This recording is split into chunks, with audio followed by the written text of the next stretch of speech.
Ready ಆಗಿದೆ. ಏನು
ಪೂರ್ವಿ ತಗೊಬಂದಿದ್ದನ್ನು ತಿಂದಿಲ್ಲ, ಯಾಕೋ ಗೊತ್ತಿಲ್ಲ.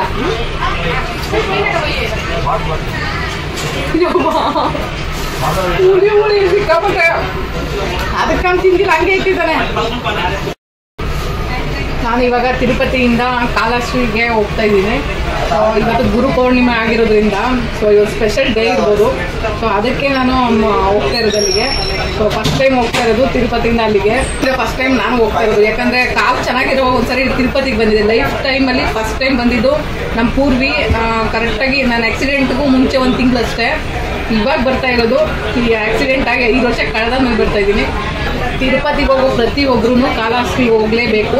ಸೊ ತುಂಬ ಜನ ಅಲ್ಲಿ ಹೋಗಿ ಪೂಜೆ ಮಾಡಿಸ್ಕೊಬರೋದು ಮತ್ತು ಎಲ್ಲ ನೋಡ್ಕೊಬರೋದು ಪ್ಲೇಸ್ನೆಲ್ಲ ಮಾಡ್ತಾರೆ. ಇವಾಗ ಸಂಜೆ 6 ಗಂಟೆ ಆಗಿದೆ. ಸೊ ಇವಾಗ ಟ್ರೈನಲ್ಲಿ ನಮ್ಮ ಪಯಣ ಪೂರ್ವಿ ಜೊತೆ.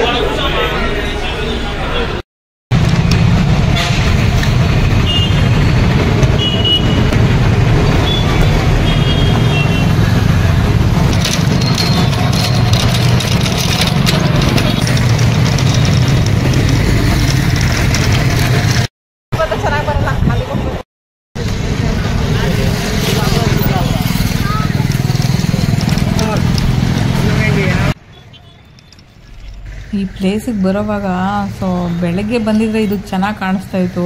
ಇಲ್ಲೆಲ್ಲ ನೀರಿರೋ ಪ್ಲೇಸ್ ಆಗಿತ್ತು. ಬಟ್ ಏನು ಮಾಡೋದು, ನಾವು ನೈಟ್ ಹೊತ್ತು ಹೋಗಿದ್ದು. ಬಟ್ ದೇವಸ್ಥಾನ ಮಾತ್ರ ಸಖತ್ತಾಗಿತ್ತು. ಹಳೇ ಕಾಲದ ದೇವಸ್ಥಾನ. ಹಿಂಗೆ ಕೆತ್ತನೆಗಳು ಇತ್ತಿತ್ತು ಅಂದರೆ ಸೊ ನೋಡಿದ ತಕ್ಷಣ ಫಿದಾಗ್ಬಿಡ್ಬೇಕು ಯಾರಾದರೂ, ಅಷ್ಟು ಚೆನ್ನಾಗಿರ್ತಾಯಿತ್ತು. ಬಟ್ ಫಸ್ಟ್ ಟೈಮ್ ಈ ದೇವಸ್ಥಾನಕ್ಕೆ ಹೋಗಿದ್ದು, ತುಂಬಾ ಖುಷಿ ಆಯಿತು.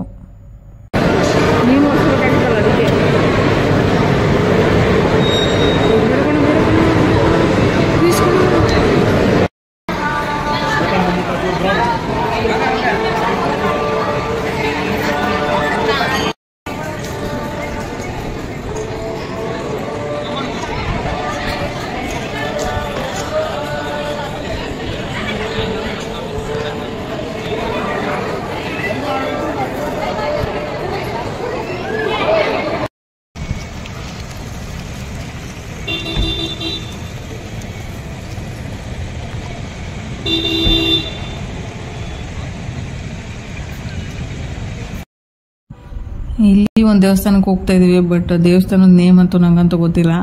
ಬಟ್ ಒಳಗಡೆ ಹೋಗ್ಬೇಕಾದ್ರೆ ಆ ಲೈಟಿಂಗ್ಸ್ ನೋಡಿದ್ರೆ ಎಷ್ಟು ಚೆನ್ನಾಗಿ ಕಾಣಿಸ್ತಾ ಇತ್ತು ಗೊತ್ತಾ. ನಾನು ಫಸ್ಟ್ ಒಂದು ನೋಡ್ಕೊಂಡು ಬಂದನಲ್ಲ, ಒಂದು ವಿಡಿಯೋದಲ್ಲಿ ತೋರಿಸ್ಕೊಂಡು ಬಂದೆ ನೋಡಿ, ಅದೇ ದೇವಸ್ಥಾನ ಇದು.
ಏ ಕಳಮರಿ ಏನೋ ಡ್ರಾಮಾ ಹೊಡಿಬೇಡ.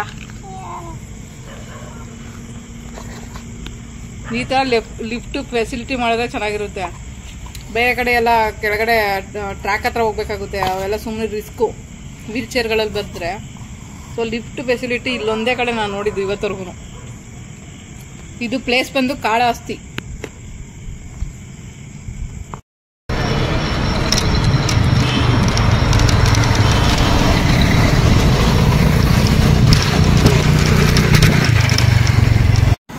ಕೂತಿಗೆರೆ